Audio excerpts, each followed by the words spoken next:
Hey everyone and welcome to Storytime. My name is Jake and today we are going to be looking at the subreddit r/maliciouscompliance. So sit back, relax and enjoy some satisfying stories.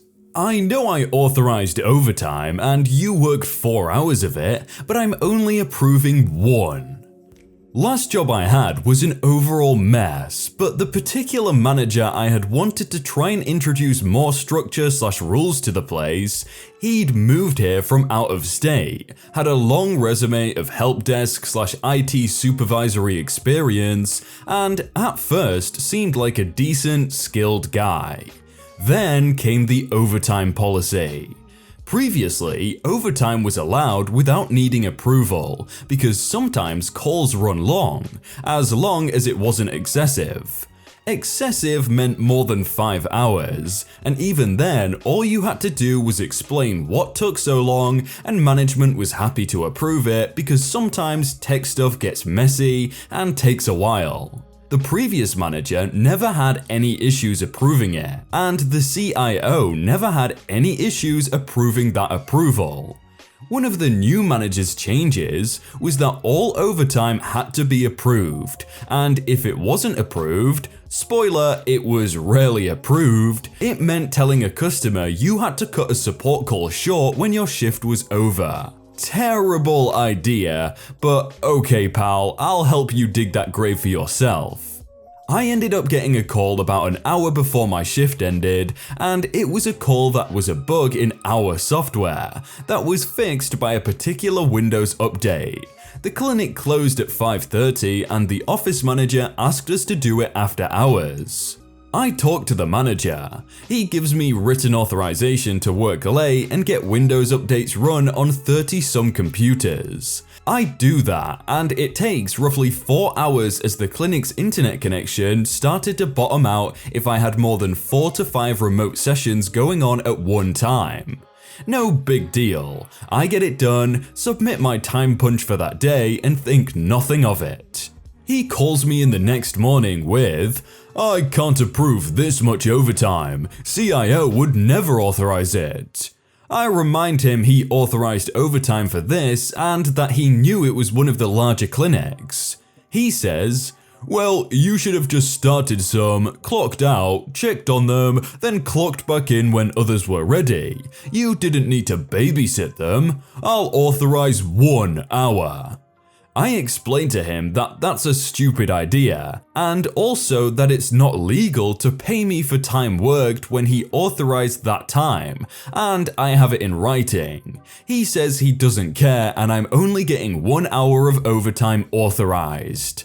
Fine, from now on I will clock in exactly at 8 AM and out at 5 PM. He snaps a, "Good, that's the policy," at me and I leave. Instead of reporting him to the CIO, who I was on friendly terms with, right away I spent a few weeks collecting things like really ticked off doctors and clinic staff, and every time they got understandably angry that I was dropping a call when the issue wasn't resolved, I'd apologize and tell them it was the manager's fault, as it was a policy he implemented, and not only is it illegal for me to keep working without the company paying me, as I was an hourly employee, I flat out wasn't going to work for free. I suggested they email the CIO and CC the manager on it, telling them exactly what they thought of the new policy and how it affected their practice and their patients' opinion of the clinic. About a week later, the CIO paid a surprise visit and wanted to speak to me.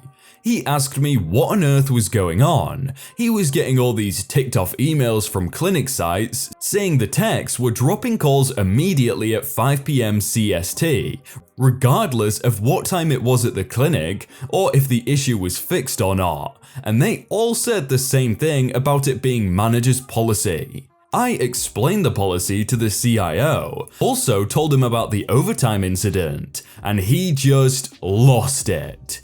Got up, opened the door to the empty office he was using, and yelled across the whole IT floor for the manager in question to get his butt in here right now. The TLDR of that meeting is the manager got torn to pieces, forced to apologize to me, marched out of the office like a child by the CIO, who then called everyone over, made him apologize to everyone else for the policy, asked us all to email him dates and actual overtime hours so he could check the time clock and see if they coincided with dates that manager had edited, and ended with telling the manager, "You're lucky I don't fire you right now, but if I were you, I'd consider maybe not selling your house in the city just yet." The CIO also sent out a department-wide email stating that the manager's overtime policy was revoked, effective immediately, and we were going back to the original method of dealing with overtime. He also reiterated that he would have absolutely no issues with approving any overtime, as long as it was clear that it was necessary to get a clinic's systems back up and running, or the clinic had specifically asked that the work be done after hours, which is what the old policy had been anyway. Manager ended up resigning before they fired him, and in one conversation we had after he left, he swore it was because the CIO randomly decided he hated me.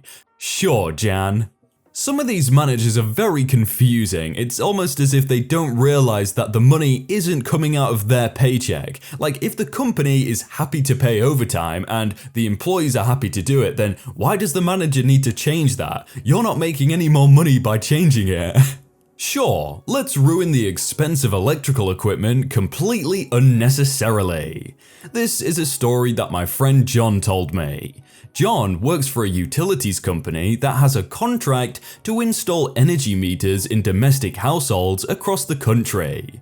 His division covers an area with a population of about 2 million people.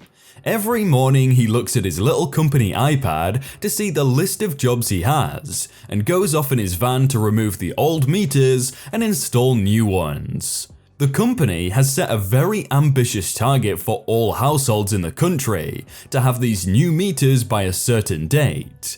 As it goes with companies that do this kind of work, they regularly get audited. The company's vans get checked for safety, the meters and equipment get double and triple checked, and so on. That fateful day was an internal audit for that locale. It was a beautiful April morning when all the engineers covering John's area turned up to have their vans and equipment inspected. There were many people and vans, and John had to wait a while for the internal auditor, Mark, to approach. He noticed that Mark left a trail of puzzled faces in his wake. "Alright mate," Mark said, "can you just unload all the meters from your van and put them on the ground in front?" John said, looking at the April sky, "Really? I mean, it looks like it's going to rain." "Nah, it'll be fine." "No, really. The forecast this morning said there was going to be rain, and also the sky's looking a bit cloudy." "Look," Mark snapped, "I have loads of these to test while you guys are indoors being quizzed. Just do as I say and leave them on the ground." As he moved on to the next guy, John made incredulous eye contact with another engineer, and they both shrugged as they started unloading the meters. Sure enough, as they sat in a conference room during their knowledge and aptitude tests, it started pouring, like really coming down. A few minutes later, Mark ran in, grabbed one guy, and they went outside. John is not only a responsible person in general, but also happens to like his job, so he spoke up. "Shouldn't we all go out there to help?" The manager in charge of the tests said tersely, "Mark only got that one guy." John shrugged. "Alright." After they finished what they were doing, they went back outside. The hundreds of electrical meters were still on the ground, and Mark was still running around, looking a little nervous. John called him over. "Mate, what are you doing? None of these are usable now." No, Mark said. "See, the ones that you put down upside down will still be fine." A few other engineers came over and stared. "Mark," John said, taking him by the shoulders, These are all electrical meters. They are not waterproof. Literally none of them are usable now. Compliance would kick our butt if we even thought about putting them in a customer's home. You do realize, another engineer said, that because you insisted we dump our stuff out in the rain, no one in this area of 2 million people will have a meter to fit for at least the next 3 days. As Mark looked around him, the reality of what he'd done dawned on him. John later described the color of his face to me as just pure grey. 6 months after John told me this story, I asked him what happened to Mark. He said no one had heard of or from him again. Uh-oh guys, I think Mark might have made an oopsie there. No sick days allowed? Okay. So I worked in a bike shop for 8 years, and it was a brilliant and awful job. Awful being that I hated my boss. Proper Richard when it came to your well-being. If you were sick, he'd drive to your house and knock on your door, try to convince you to come to work. This was mainly because he'd want to leave early in the afternoon and do paperwork, and couldn't leave the other staff member on their own. There was only 3 of us, including the manager. I gave in to this bullying for years. Coming into work, throwing up out of the back door while selling a bike was one of my personal favorites, especially when the customer expressed his worry to my manager and got laughed off. Let's call my manager Richard. Anyway, one December, the viruses were going around and everyone was getting it. Obviously, dealing with hundreds of customers a week, I was bound to get it. I got it and I got it bad.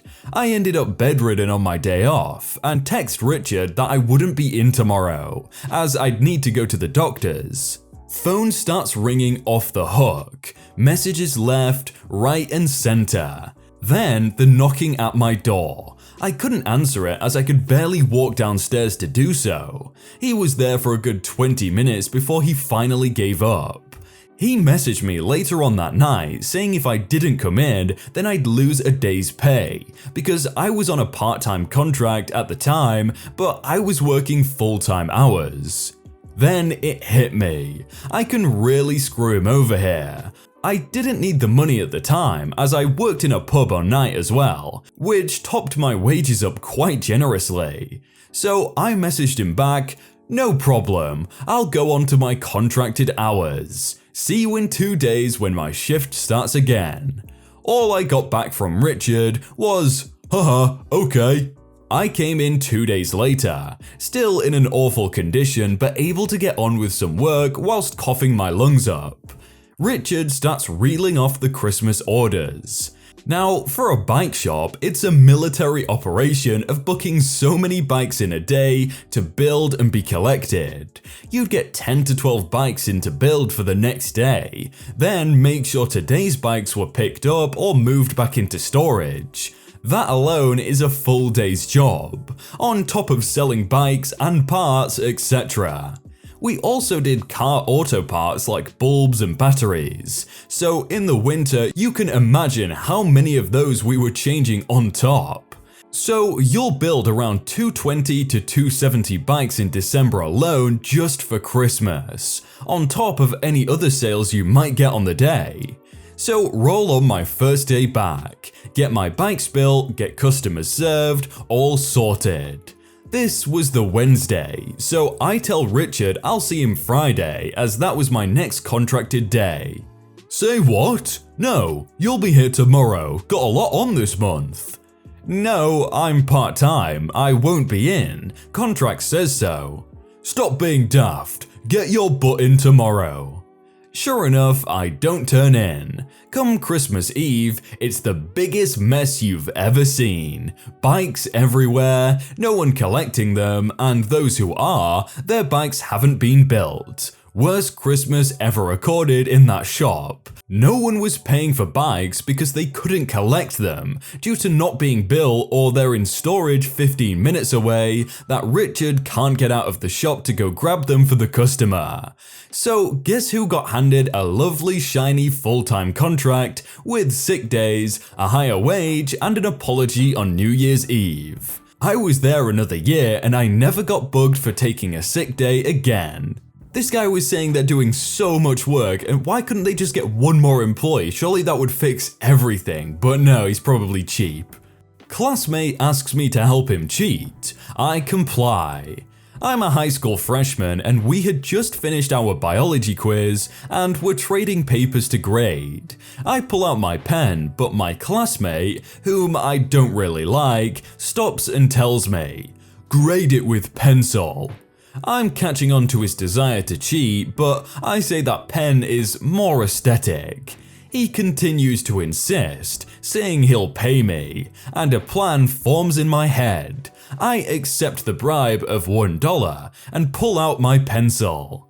The first two answers are wrong, so I get my pencil and push it across the paper violently, ensuring that the pencil mark was thick and dark. I continue with the marks and checks, grinding the pencil lead across the paper every time. We finished grading the papers and hand them back. He furiously tries to erase, but the markers smudge, and the teacher sees what he's doing. She takes the quiz away, and he's left with sore arms from trying to erase. I ask for the money, but he claims he doesn't have any, as expected. It was only $1, so I'm sure he doesn't care that much, but you should always say, "Oh, I want the money first." Hey everyone, I hope you all had a really good day and that you enjoyed that video. If you want to check out some other videos, then click on screen right now, or check out the playlist down below. If you enjoyed that video, then please do leave a like. And if you want to submit your own stories, then you can do so by joining the Discord in the top link in the description. But thank you so much for watching, and I will see you very soon.